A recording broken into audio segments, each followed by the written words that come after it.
جی سر.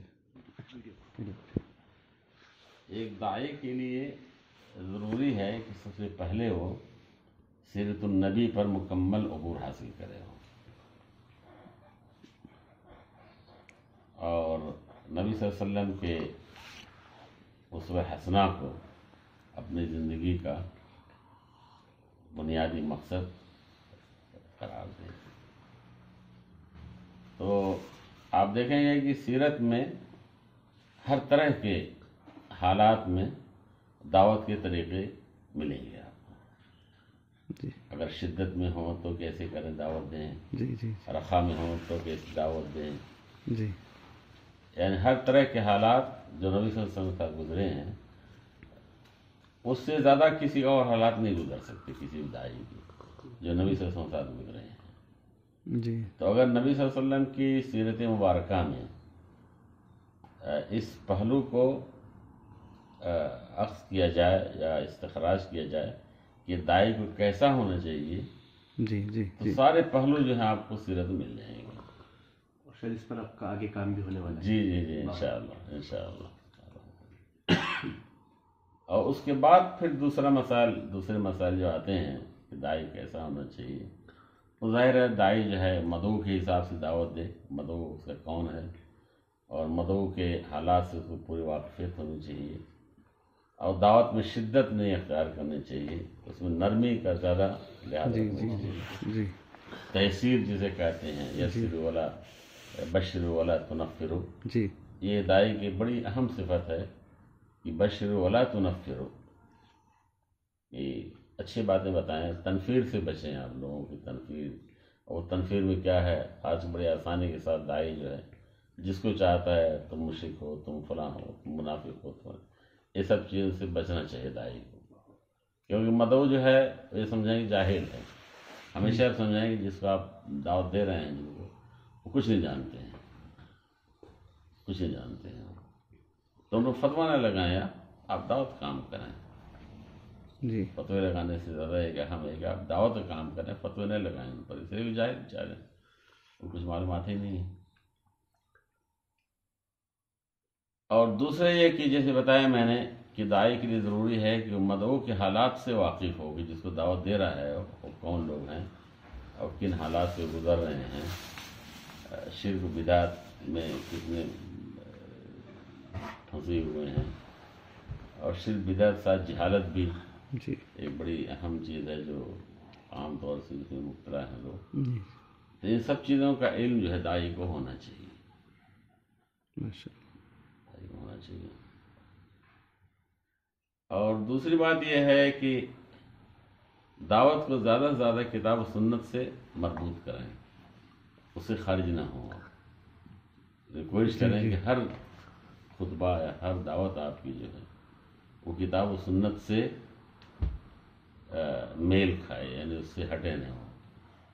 بزرگوں کی کہانیاں یا فقہا کی مشقافیاں وغیرہ سے بچتے ہوئے کتاب و سنت کی روشنی میں ماسا بتانے کی تفصیل کتاب و سنت, ماسا بتانے کی کتاب و سنت. جی جی اور اختلافی مسائل کو طبعاً دعوت میں نہیں ابھارنا چاہیے زیادہ تر, جی ان کو رہن بعد میں, یعنی جب ایک مدعو جب آپ کے ساتھ جب آ جائے گا آپ کے دعوت سے متاثر ہو جائے گا, پھر وہ جزیات پر کوئی مسئلہ آئے گا تو آپ جزیات میں جو صحیح بات بتا دیں اس کو, دعوت میں نہ داخل کریں, جزئی مسائل کو جی دعوت میں داخل نہیں کریں.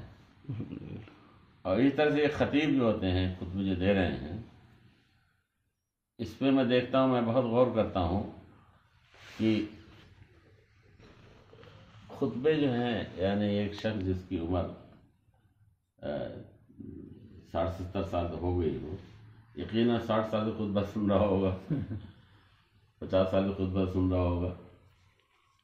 اب جا کے کسی مسلمان سے جو 70 سال کا ہو اس وقت آپ کہیں بھئی آپ نے اب تک خطبہ میں کیا سیکھا ہے, 50 سال جو خطبے سن رہے ہیں, میرا خیال ہے کوئی جواب نہیں دے پائے گا, وہ کچھ بھی نہیں کہہ پائے گا.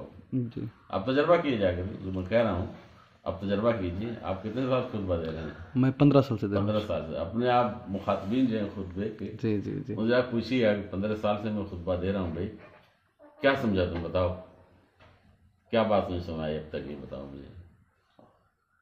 تو میرا خیال ہے کچھ نہیں بتا پائیں گے وہ.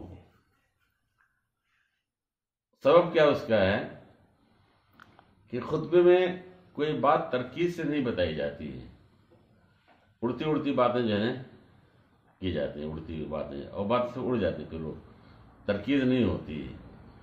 آپ خطبے میں ترکیز کریں کسی موضوع پر، یعنی ہر خطبہ جی ایک موضوع پر مرکز ہو، یا 4-6 خطبے ایک موضوع پر مرکز ہوں. تو پھر آپ اگر سے پوچھیں کہ بھئی تم نے میرے خطبے سے کیا سنا، یقیناً کچھ نہ کچھ بتا دے گا کہ ہاں آپ نے جو 4-5 خطبے مجھے بتائی ہے. جی تو میں کہہ رہا ہوں کہ خطیب حضرات کو چاہیے کہ موضوعات پر ترکیز کریں. مثال کے طور پر ایک مثال دے رہا ہوں آپ کو. مثلا آپ نے 4-5 خطبے مختص کر دیے سیرت النبی کے لیے مثلا. جی اب سیرت النبی کے جو اہم واقعات ہیں، جو مؤثر کن واقعات ہیں، جی ان کا بیان کریں، جس میں ہمارے لیے بھی رہنمائی ہو، ہماری تہذیب اور اخلاق کے لیے بھی رہنمائی ہو، ہماری زندگی کے لیے بھی رہنمائی ہو. یقیناً وہ 4-5 خطبے اگر آپ دیں گے سیرت پر جی مرکز شکل میں، تو عام آدمی جو ہے اس کو سمجھ کر کے عمل بھی کر سکتا ہے، اور اس کو سمجھ میں آ جائے کہ سیرت کیا چیز ہے، سیرت النبی میں کیا چیز پہلو قابل قبول ہیں، یعنی جس میں ہم عمل کر سکتے ہیں. تو یہ بتانا چاہ رہا تھا کہ خطبوں میں آپ موضوع پر ترکیز کریں. جی شیخ ایک سوال، سیرت النبی میں کون سی کتابوں کا مطالعہ کریں ہم؟ اب اردو میں تو میں کچھ نہیں کہہ سکتا. ایک نئی کتاب آئی ہے نا سیرت النبی، دروس و نصائح بول کر، نہیں، کوئی کتابیں تو عربین کتاب بہت کی. ہیں. مہدی رزق اللہ، ہاں؟ مہدی رزق اللہ کا ترجمہ. ہاں بہت اچھی ہے، بہت پسند ہے. سیرت پر تو بہت کتابیں لکھی گئی ہیں. جی ابھی آپ کو خود آپ دیکھیں، پسند کریں، تلاش کریں کہ کون سیرت جو ہے جی یعنی صحیح روشنی میں لکھی گئی ہے، اور کون جو ہے جیسے شیخ ابھی ہمارے اردو میں ہم لوگ لے دے کر کے الرحیق المختوم کے اطراف ہی ہم رہتے ہیں، یا پھر انگریزی زبان میں سیل نیکٹر پہ ہم رہتے ہیں.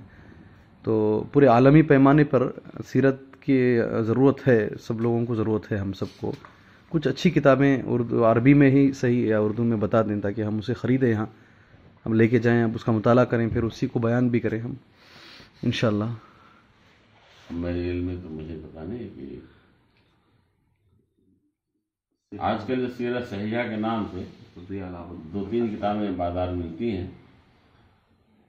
جی سیرت صحیحہ کے فی نام ضوء الکتاب والسنہ، ہاں، فی ضوء الکتاب والسنہ. نہیں، مہدی رزق اللہ کی ایک ہے، نہیں، اور نہیں. ڈاکٹر ضیاء سیرت صحیحہ کے نام سے، اچھا سیرت صحیحہ کے نام سے بازار میں 2-3 کتابیں ہیں.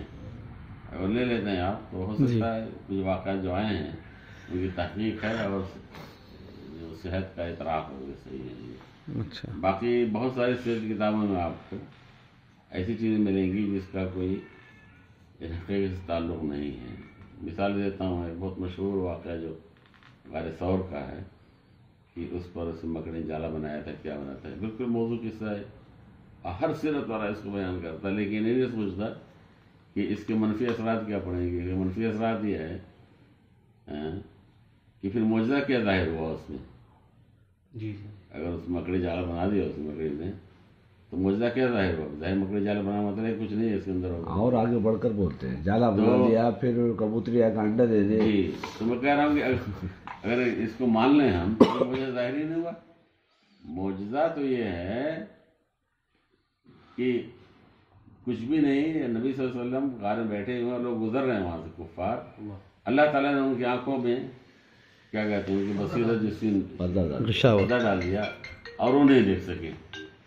وہ نہیں دیکھ سکے. اصل معجزہ یہ ہے جب مکڑی جالا بنا دیا، معجزہ ختم ہو گیا اس کا.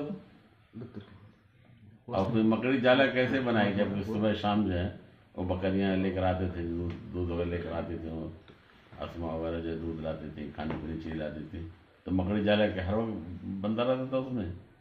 لیکن آپ سیرت ہر کتاب میں ہر کتاب میں آپ کو ایک قصہ ملے گا اس طرح کا.